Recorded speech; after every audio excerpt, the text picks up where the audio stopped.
Hello future A-level psychology students, welcome to your first or your enrolment activity that you've got to complete. This is how your lessons will be structured every time for me.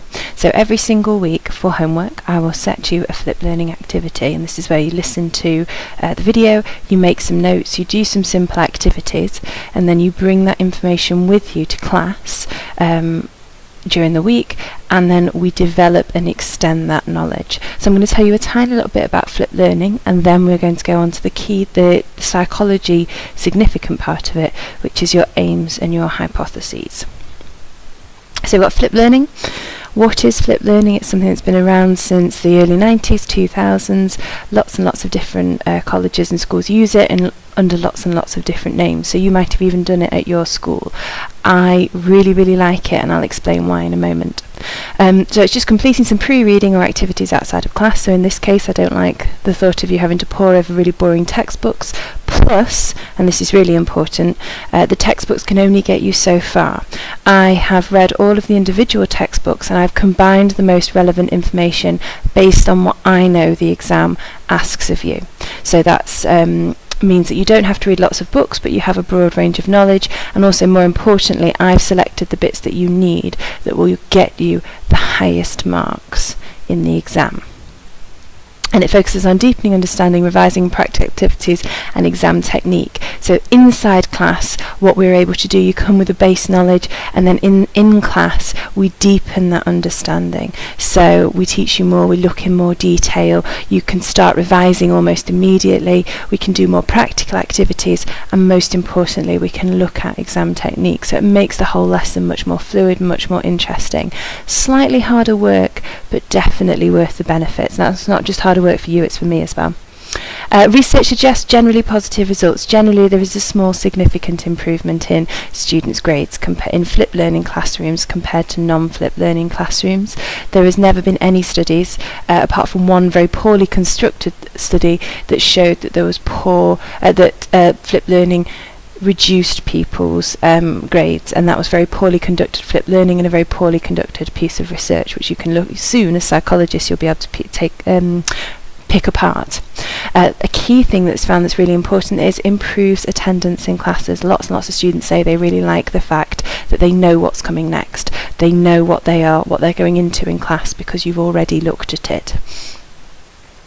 And I ensure that flip learning is effective as possible. So based on research, the most effective flip learning, which I then do, is that the activities are structured, hence why I don't just give you a textbook, I give you this video which gives you exactly the information that you need, and the booklets, and also that it's linked to classwork. You will not be able to complete a lesson if you haven't done the flip learning, and that's not because I'll kick you out or anything like that. That is because straight away we start with testing your knowledge. If you haven't got that knowledge, it's not possible to test it, so it's very difficult to engage in the session. So it's always linked to the classwork. We never learn anything new in class, we only go over old information.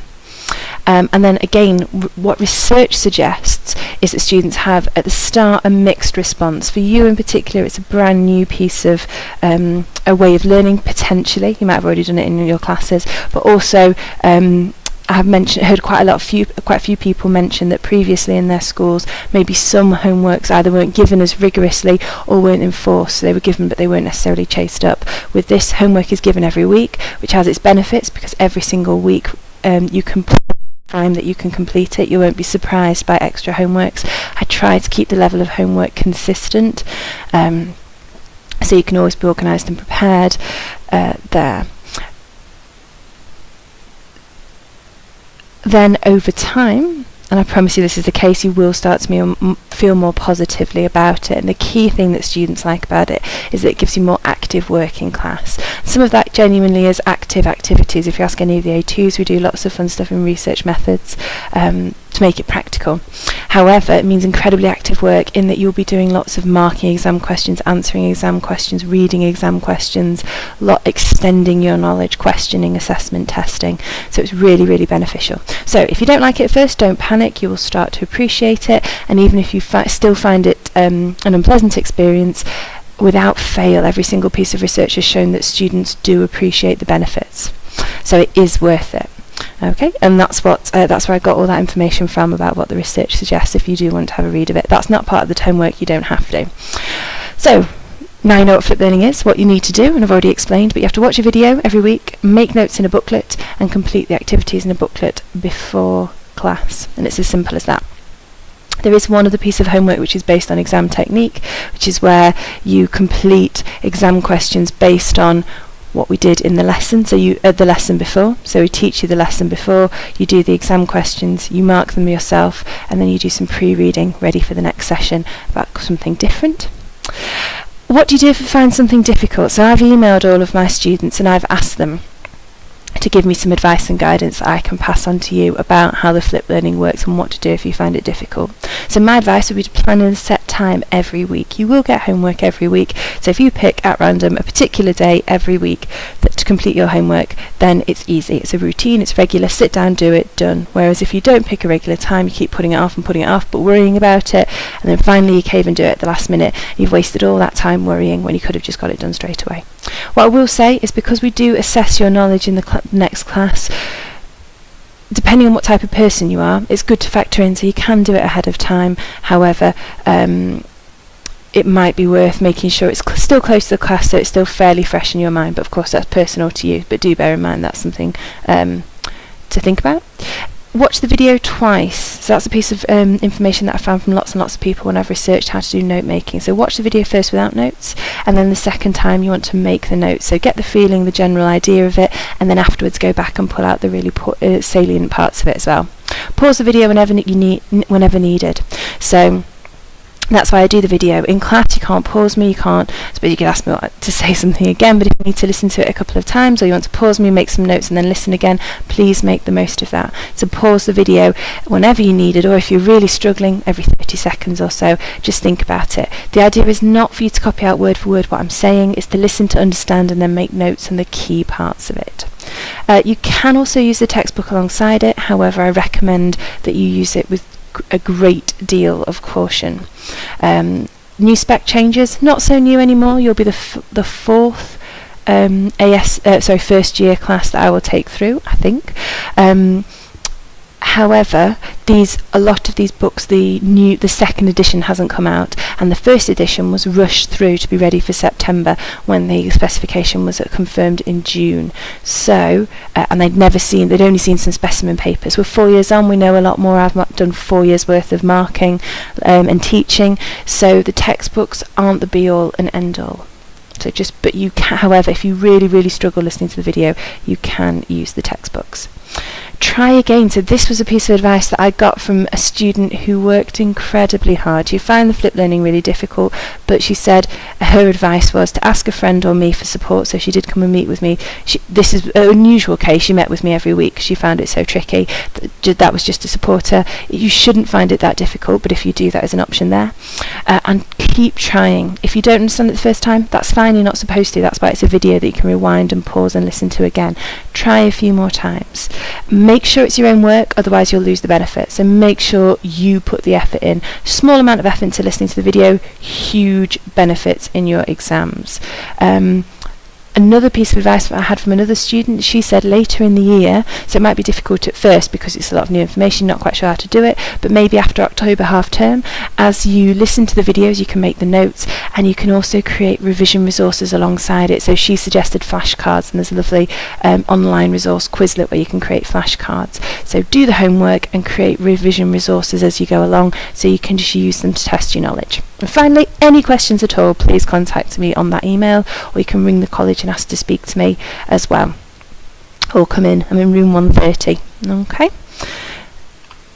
so today let's get into the actual psychology. So this is the research methods part. Because we've talked about it a lot in class, I'm not going to go into too much detail about where it sits, but it's the very first piece of the research methods module you need to be aware of. Research methods is really important for two reasons.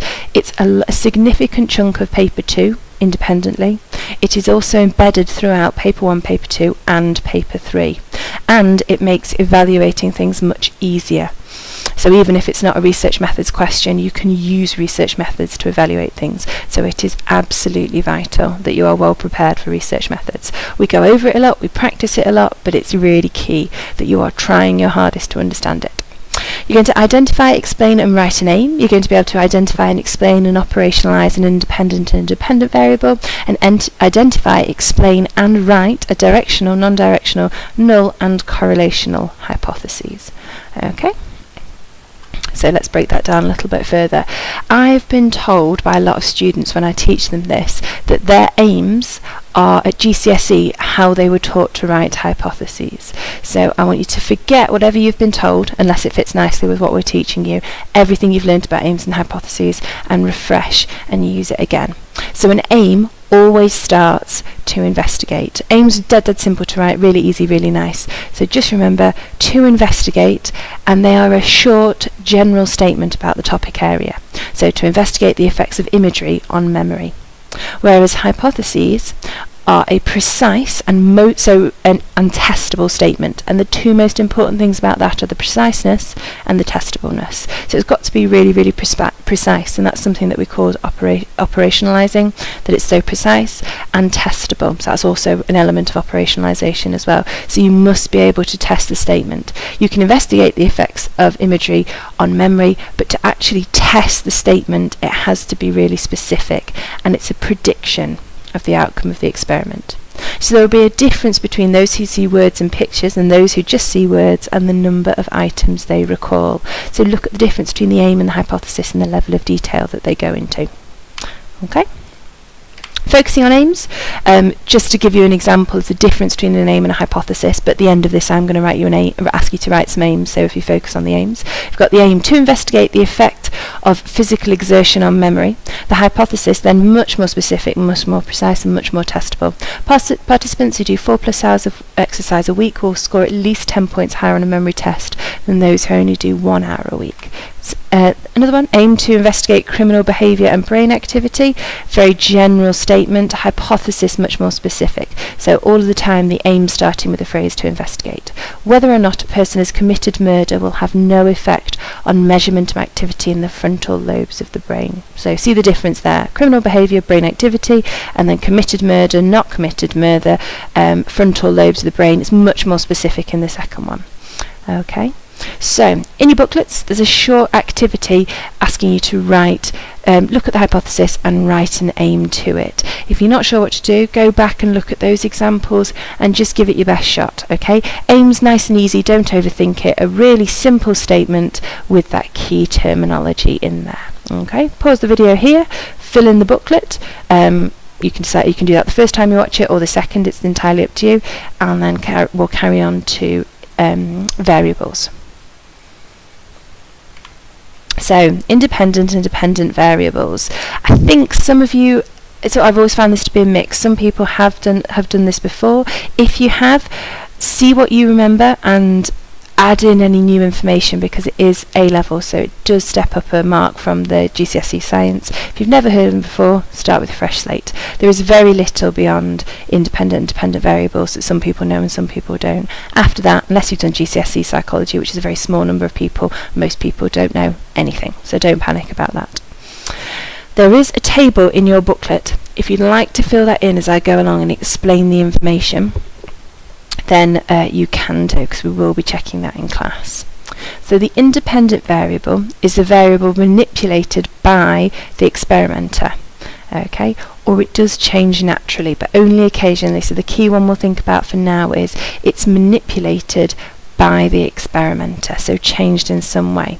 And there are usually 2 or more conditions. So the examples here are music or no music. So I decide, are you going to be in the no music condition or the no music, or I place you in them. So we don't always decide. There's methods of deciding that remove bias, but ultimately there are 2 conditions which the experimenter places you in.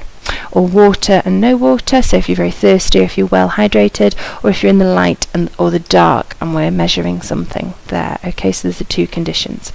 Dependent variable is measured, so that is the thing that the experimenter measures. So I always think about, if I was in this experiment and I had a clipboard, what would be the thing that I was measuring? What would be the thing that I was writing down? What would be the thing I'm making a note of? The result. That is the dependent variable. It's usually only one thing. Can get a little bit more complicated than that, so but as a general rule of thumb, we're only measuring one thing per person. So, for example, the number of items recorded on a memory test, or somebody's depression score on a questionnaire, or someone's level of conformity. So we measure that. So the IV is changed. There's either the two conditions, and the experimenter manipulates that. So whether there's music or no music, and then the dependent variable is measured by the investigator. So we'd put some people in the music condition, and some people in the no music condition, and then we would measure how good their memory recall was, for example. Okay, little tip for this one is that if you're finding it difficult to identify, we always talk about it, the independent and the dependent. So the independent comes first, and then it's the dependent variable. However, sometimes it's easier to identify the dependent variable, what's being measured, and then decide what is affecting, what is causing the change in the dependent variable. So I'd think, right, well, they're testing memory, so it's the number of items recalled. Well, what are they looking at? Why might they recall more or less? And that's because they've got music or they haven't got any music. And then a key thing to remember, because in a few weeks' time we're going to be looking at experimental methods. All experimental methods have an IV and a DV. So it's a lab, field, natural, and quasi or quasi experiment, whichever way you prefer to pronounce it. They all have an IV and a DV. Just store that in the back of your memory. Don't worry if it doesn't make too much sense, but it is something we're going to come back to. Okay? So if you haven't already, if you want to fill in the using the information you just listened to, fill in the little table in the booklet about the difference between an IV and a DV. Okay, and I'm going to show you some examples. So if you've got drinking 5 cups of coffee will make you complete a crossword 5 seconds faster than drinking 1 cup of coffee. Things you need to remember is that we're looking at the IV, so it's what's being manipulated or changed by the experimenter. So it doesn't just happen naturally, it's not being measured, it's being manipulated or changed, and there's 2 of them. Well, the amounts of coffee is being manipulated by the experimenter, and there's a choice of 5 cups of coffee or 1 cup of coffee. So that is the IV. Then we have to think, what's being measured? If I had a clipboard, what would I be writing down? Well, it would be the speed that the crossword was completed in. So the number of seconds it took to complete the crossword. Okay? And we'll come back to why the number of seconds is underlined in a minute. It's all about how specific it should be. Drinking 3 units of alcohol will make you 20 milliseconds slower when completing a click on the light reaction test than no units of alcohol. Well, what are the 2 conditions? That's a really key word to remember. All my students forget it. They say things like 2 groups. Drives me crazy. Make sure you remember its conditions. So drinking 3 units of alcohol or no units of alcohol. So there's 2 of those, and the experimenter is manipulating that, so it must be the units of alcohol for the IV, and then we're measuring the number of seconds or milliseconds to complete the click the light reaction test. So that's just a test that psychologists use when the light comes on, we ask someone to press a button, and the quicker they can respond to the light by pressing the button to say it's been turned on, the better their reaction times. Revising to classical music improves your A-level psychology result by 1 grade comparing to listen to dubstep. What are the 2 conditions? What are the 2 groups? Classical music and dubstep. There we go, that's the IV. What is being measured? Your A-level psychology result. So that is the DV, or your grade, by 1 grade, so it's actually specifically saying how it's measured. People who brush their teeth once a day will have 3 times more fillings than those who brush their teeth twice a day. 2 groups, brushing your teeth once a day or brushing your teeth twice a day. Is the IV. What's being measured? The number of fillings. Okay. In your booklets, there is an activity about identifying independent and dependent variables. I've only done a very small number of them. You are going to do a lot more in class to reinforce this knowledge, but if you can complete those for me, and then we'll move on to the next bit of the video. Okay, operationalising a variable. The 2 variables we've talked about are an IV and a DV, an independent and a dependent variable. Operationalising a variable just means making it more specific, so that's why the variables are only included in the hypothesis. We talk about the hypothesis having an IV and a DV because they make them more specific and, most importantly, more measurable. Okay, so we'll have a look at that in a bit more detail. So,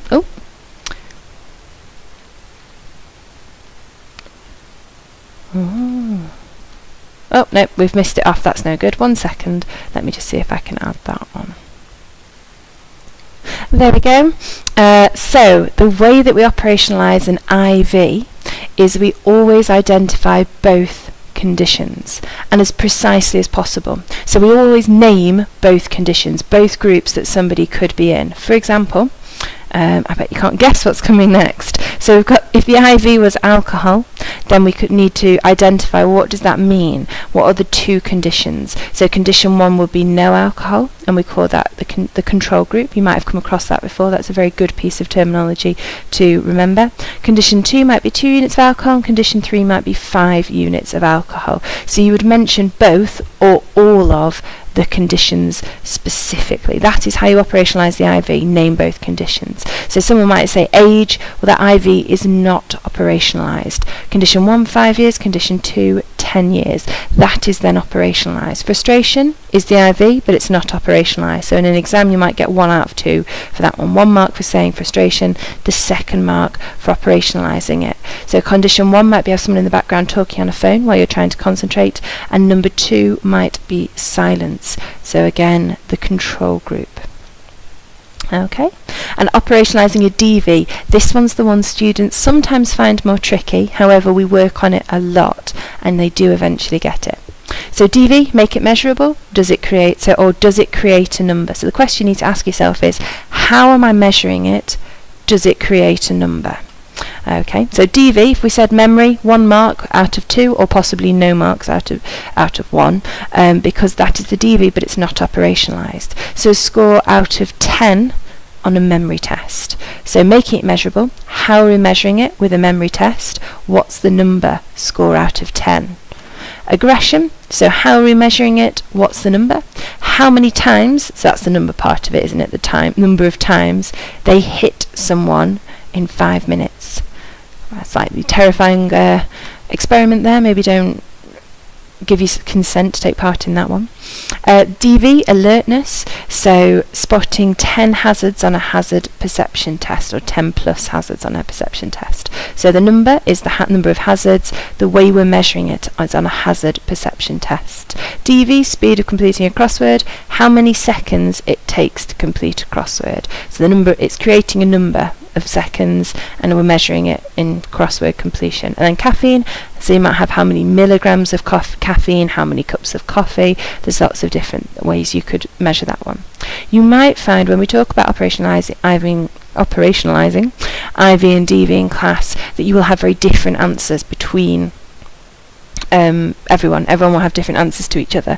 If you are given memory, as long as you're making it clear how it's measured, it's not wrong. So it doesn't matter if it's different, and we will go through quite a lot of those and see whether they're different or not. Okay, so what I'd like you to do now, there is an activity in your booklet for operationalising IVs and DVs.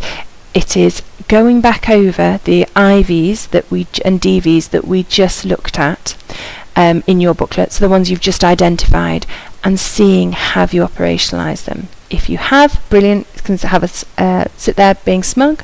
If you haven't, can you operationalise them now for me, please? So remember, have you named both the IV and both conditions of the IV? Have you made the DV measurable? So go back through those.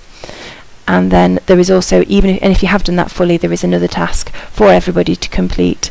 If you can just, I think there's three hypotheses, and you have to identify the IV and the DV and how they are operationalised. Okay. Now we've looked at variables, we're going to look at how to put variables into hypotheses.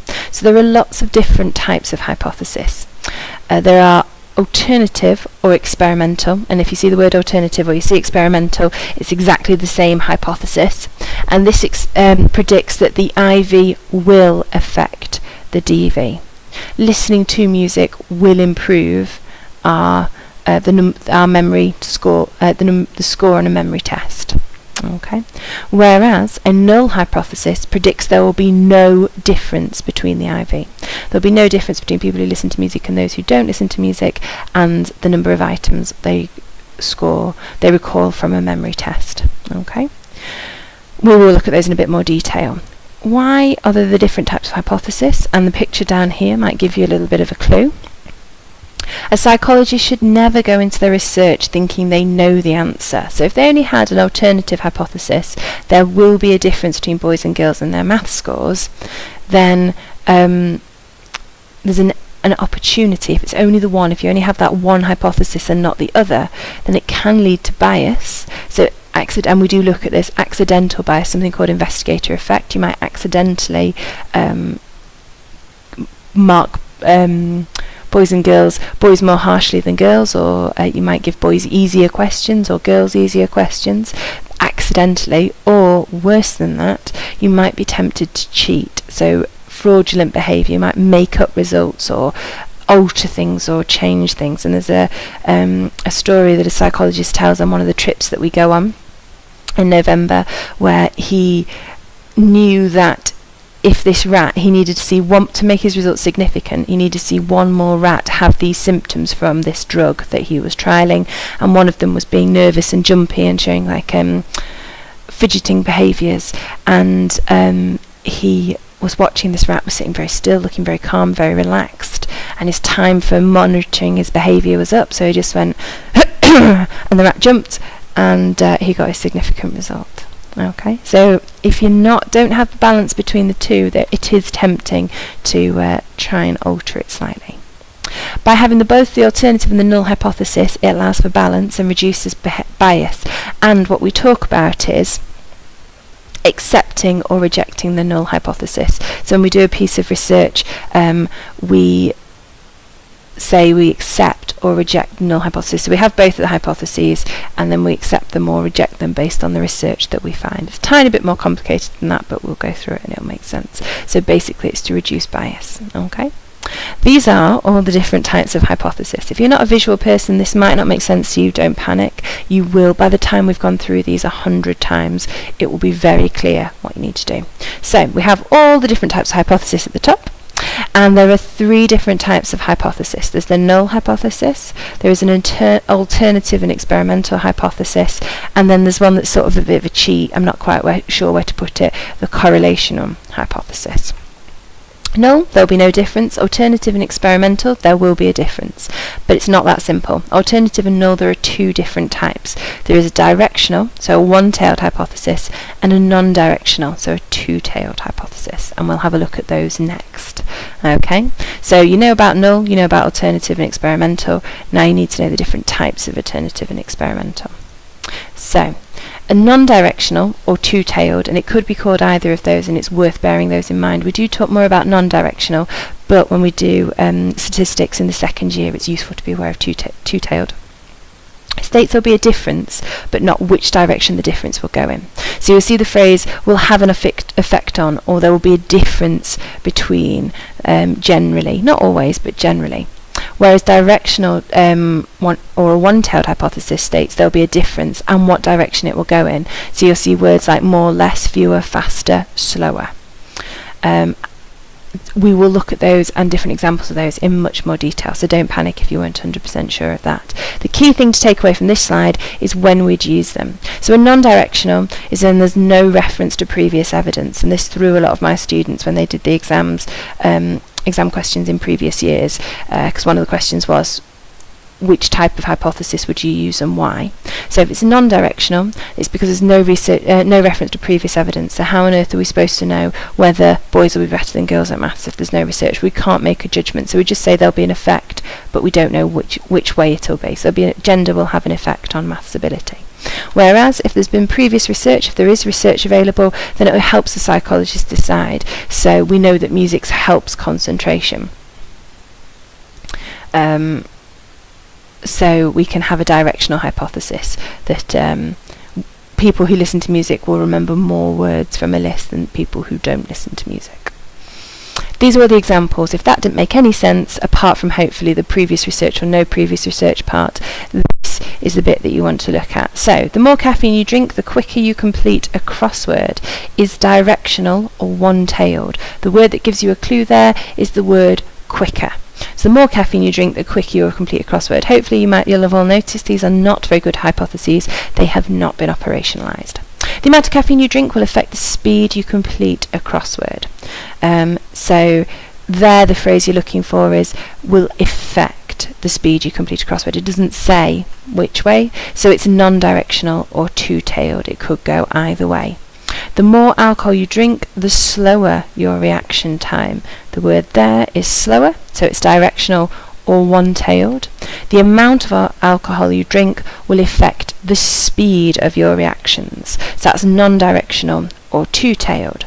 Revising to classical music improves your A-level psychology by 1 grade compared to listening to dubstep.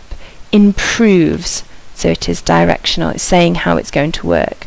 The amount of times participants brush their teeth a day will affect the number of fillings they have to have. So it says will affect, therefore it's non-directional, it's two-tailed. We know there'll be an effect, we don't know which direction it will be in. Okay. When I ask you to do the next activity, do not panic. Come back to this slide, have it on the screen, and use this slide to give you a bit of guidance. Okay.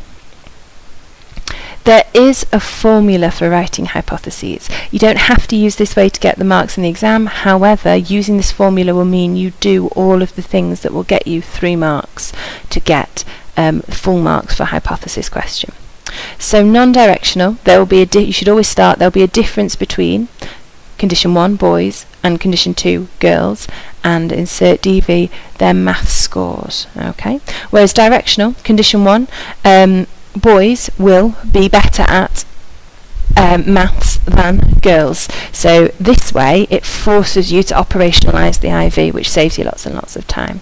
And then the direction words that you might use, the not exhaustive means not an entire list of everything, better, worse, faster, slower, more, fewer, higher, lower, any of those words or anything that suggests a direction. So when I ask you to write write a hypothesis, this is the formula that I'd recommend that you use. So the last 2 slides, this slide and the slide before, are invaluable with the next activity that I'm going to ask you to do. But just in case you haven't seen enough examples of hypotheses yet, let's have a quick look at the use of the formula. So the more caffeine you drink, the quicker you will complete a crossword. We've used the formula and we've said the difference between people who drink 5 cups of coffee and those who drink 1, and the time in seconds they complete a crossword. So there will be a difference between, which is the phrase we use, between condition 1, 5 cups of coffee, and those who drink 1 cup, condition 2, and the DV, the time in seconds they complete a crossword. So if we had we're getting to swap these. So at the moment this one's non-directional. The amount of alcohol you drink will affect the speed of your reaction time. The way we'd use the formula is condition 1. People who drink 3 units of alcohol will catch a ruler. So that's so the DV and the directional words mix up sometimes. So you'll catch a ruler faster, directional word and the DV catching the ruler, than those who have drunk 5 units of alcohol. Second condition. So directional, if we're going to make it non-directional, revising to classical music improves your psychology grade by 1 grade compared to listening to dubstep. The phrase you would always use at the beginning, and it's in this the formula over on the other slide, is there will be a difference between. So there will be a difference between condition 1, people who listen to classical music, condition 2, the people who listen to dubstep, and the DV, and their psychology grade. There we go. So it's always using the formula. Non-directional, two-tailed. The amount of times participants brush their teeth a day will affect the number of fillings they have to have. Let's make that directional. So people who brush their teeth twice a day will have so that'll be condition 1, will have less, directional word, fillings, DV, than people who brush their teeth once a day.